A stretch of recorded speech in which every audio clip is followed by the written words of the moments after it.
Good morning everyone, welcome to our channel. कैसे हो आप सब? एंड आज की इस वीडियो में हम लोग कवर अप करने वाले हैं डांडी मार्च।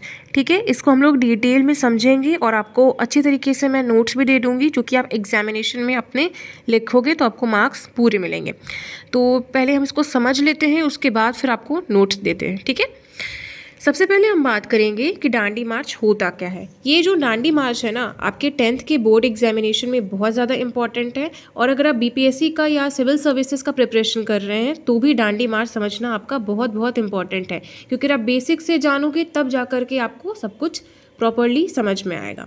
ठीक है, तो डांडी मार्च को हम लोग सॉल्ट मार्च भी कहते हैं, सॉल्ट सत्याग्रह भी कहते हैं, डांडी मार्च भी कहते हैं और डांडी सत्याग्रह भी कहते हैं। ठीक है, the salt march is also known as salt satyagraha, Dandi march, Dandi satyagraha. ठीक है, was an act of non violent civil disobedience in colonial India by the Mahatma Gandhi. अब ये जो डांडी मार्च है ये किसके द्वारा करा गया था? तो ये हमारे महात्मा गांधी जी के द्वारा करा गया था। ठीक है, the 24th day march lasted from 12th of March 1930 to 6th of April 1930।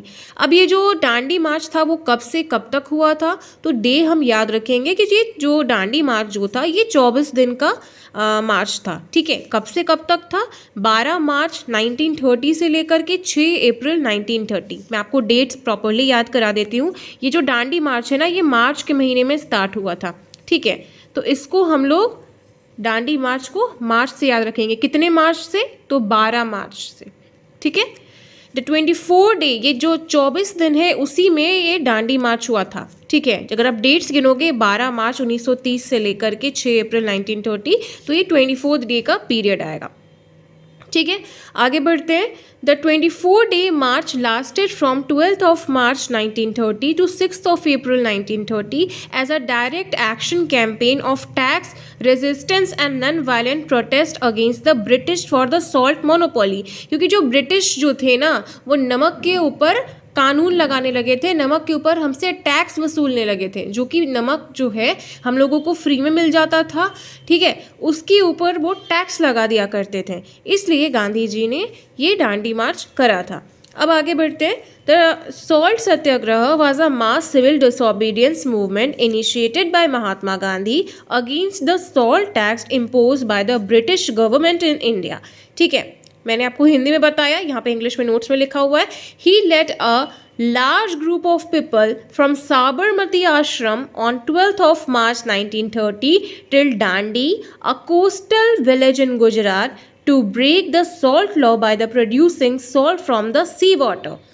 जो सी वाटर से हम लोग नमक ले लिया करते थे, उसके ऊपर जो ब्रिटिशर्स थे वो हमसे पैसे टैक्सेस वसूलते थे। इस वजह से डांडी, साबरमती आश्रम जो है महात्मा गांधी जी का, वहाँ से लेकर के डांडी तक ये चला था डांडी मार्च। ठीक है, तो इसको हम लोग इस तरीके से याद रखेंगे। डांडी मार्च को किस तरीके से? मार्च में हुआ था। कितने मार्च को? तो 12th ऑफ मार्च को। कहाँ से कहाँ तक हुआ था? तो डांडी से साबरमती आश्रम से लेकर के डांडी तक। ठीक है, तो इस तरीके से आप इसके नोट्स को कॉपी कर लीजिए, जिससे कि आपको एग्जामिनेशन में लिखने में ईजी रहेगा। ठीक है, मैंने आपको शॉर्ट में, बहुत ही शॉर्ट तरीके से समझाया है 3.5-4 मिनट की वीडियो में। एंड आई होप कि आपको ये वीडियो पसंद आया होगा। नेक्स्ट वीडियो में हम लोग non cooperation movement, civil disobedience movement, Swadeshi movement and Champaran movement भी डिस्कशन करेंगे। So thank you so much for watching this video. जय हिंद, वंदे मातरम।